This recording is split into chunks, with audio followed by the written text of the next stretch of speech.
um post aqui no Instagram e na página da Facebook sobre uma polêmica. E se eu dissesse para vocês que cortar árvore é uma coisa boa para o meio ambiente? Ou que plantar árvores não é bom para o meio ambiente? Bom, a gente tem muitas verdades, né, na nossa cabeça, muitos conceitos prontos. Quando a gente não é de uma área específica, isso vale para tudo. É impossível saber tudo a respeito de tudo. Então, quando a gente é leigo sobre um assunto, a gente tem instituído certas coisas, mas nem tudo é verdade absoluta. Então, a ideia popular, a ideia geral que as pessoas têm, se você quiser fazer o bem para o meio ambiente, você vai plantar árvores. Isso está muito instituído no conceito popular, plante árvores. E eu não estou dizendo aqui que é ruim, como foi no post. Eu só quero desconstruir algumas verdades absolutas para que a audiência que gosta de tingimento natural comece a entender certos conceitos para que aplique essas técnicas da melhor maneira possível, correto? Eu vou contar uma historinha. Quando eu trabalhava há uns 8 anos atrás numa agência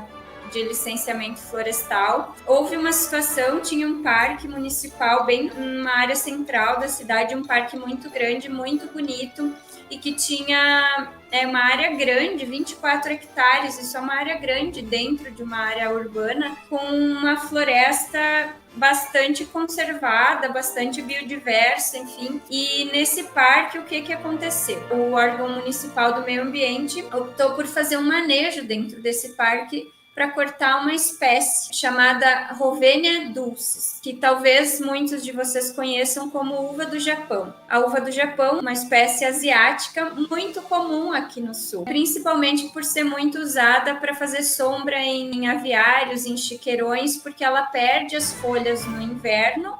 Então, no verão ela faz sombra, no inverno, como caducifólia, ela perde as folhas e não faz sombra no momento que o aviário lá vai precisar de sol para aquecer, que é o inverno mais frio que a gente tem aqui. Mas o que acontece? Ela foi trazida, ela cresce muito rápido, ela dá lenha e madeira muito rapidamente e foi trazida com essa finalidade. Mas o que acontece? Ela é uma espécie invasora extremamente agressiva para as nossas formações florestais. Ela se dissemina muito rápido, cresce muito rápido, a primeira frutificação ocorre muito rápido, a fauna, principalmente a avifauna, adora as frutinhas, então ela se espalha.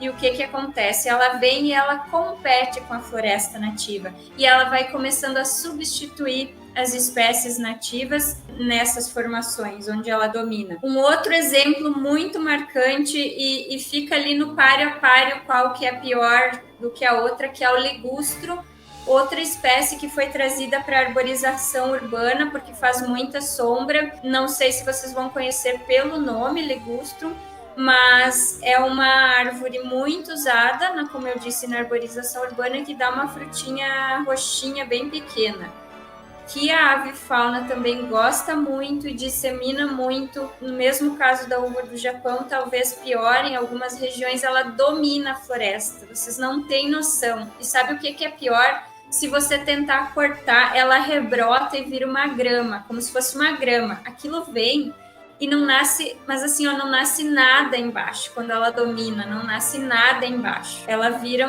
quase um monocultivo, um deserto verde. É horrível mesmo. E o que eu quero trazer com isso, então? Essas espécies exóticas invasoras, às vezes são trazidas de outras regiões com a melhor das intenções. Só que as pessoas não têm noção da gravidade do que isso pode causar para o meio ambiente. Então, nesse parque que eu vinha contando a historinha, o órgão ambiental do município optou por fazer o manejo dessas árvores de uva do Japão, contrataram uma consultoria. E o que aconteceu na cidade? O parque tão querido na cidade, estavam cortando árvores, o próprio órgão ambiental cortando as árvores no parque, e aquilo gerou um auê na cidade. E aí a gente, como órgão florestal estadual instalado na cidade, começou a receber muita denúncia. A Patran, que é a Polícia Ambiental vinculada à Brigada Militar, começou a receber muita denúncia. O Ministério Público recebeu muita denúncia. E aí a gente foi, por cumprir a burocracia, analisar o manejo que a Prefeitura havia contratado e a consultoria. E estavam fazendo um trabalho espetacular, assim, de excelente qualidade.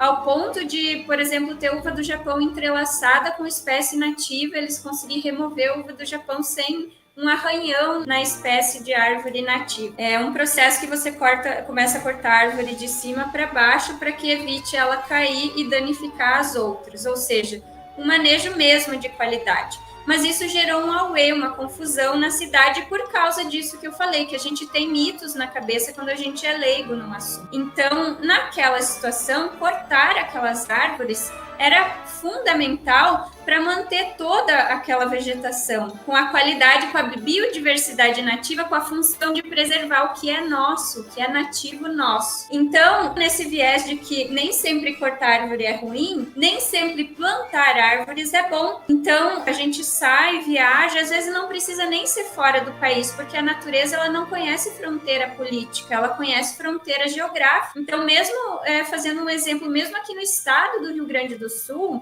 a gente tem diversos tipos de pequenos ecossistemas, né? A gente tem 2 biomas majoritários, que é Mata Atlântica e o Pampa, mas dentro do Pampa vai ter diferentes pequenas formações com diferentes espécies que a gente chama de endêmicas, ou seja, só ocorrem ali naquela pequena região. E na Mata Atlântica, mesmo na Mata Atlântica, a gente tem diferentes formações, aí matas com muita araucária, a gente tem campos de cima da serra, ali na região de Vacaria, que são mais campestres, mais frias. A gente vai ter regiões mais próximas ao Rio Uruguai, que tem uma formação diferente, e espécies de cada uma dessas regiões são exóticas para as outras e podem estar prejudicando espécies essas que eu chamei que são endêmicas lá na outra região. Então, o que a gente tem muito por hábito? Vai passear, vai viajar, acha uma planta lindíssima, e isso não acontece só com plantas, tá? Acontece com animais, com insetos, às vezes mesmo sem querer a gente traz. Nessas nossas andanças a gente faz essas trocas, leva e traz planta, bicho, enfim, e isso pode causar impactos seríssimos para as espécies nativas que levaram milhares de anos para evoluir, e que às vezes por trazer essas espécies exóticas que vão dominar, que são extremamente agressivas e dominantes, vão varrer com as espécies que são nossas. Então é nesse sentido a polêmica que eu levantei no post hoje. Nem sempre cortar árvore é ruim e nem sempre plantar uma árvore é bom. E eu trago esse assunto porque tem tudo a ver com o nosso tema e foco do canal, que é o tingimento natural. Porque nessa ânsia da gente conhecer novos corantes, da gente testar novas cores. Eu mesma testei essa semana o barbatimão, que é uma espécie do cerrado a título científico, mas eu comprei lá só a casca. E identificando a cor daquela casca que ela produziu na camiseta, eu já pude identificar também que a gente tem opções nativas daqui que oferecem a mesma cor. Eu não preciso trazer semente muda do barbatimão, que é uma planta do cerrado, e que vai saber como que vai se comportar aqui. Vai saber se não vai ser agressiva, não vai dominar a vegetação nativa e prejudicar ela. Então, o que eu trago também e venho trazendo há um certo tempo, por que afinal se usa o tingimento natural? As pessoas começam a trazer o tingimento natural para sua vida, para suas marcas de moda sustentável, seja lá qual for a razão, tem toda a beleza do natural, mas vai em contraponto à poluição, à alta poluição que tem a indústria da moda como um todo, principalmente os beneficiamentos têxteis, os tingimentos aí largam altas cargas tóxicas, né, de químicos nas hidrovias. Então, o tingimento natural, ele é a contrapartida disso, porque quando tu se propõe a ter uma marca sustentável, você vai ter as peças, que foi o que aconteceu comigo na Pano da Terra. Eu vendia peças brancas, até que eu fui descobrindo o tingimento natural e aos poucos introduzindo de cor a cor que eu fui testando.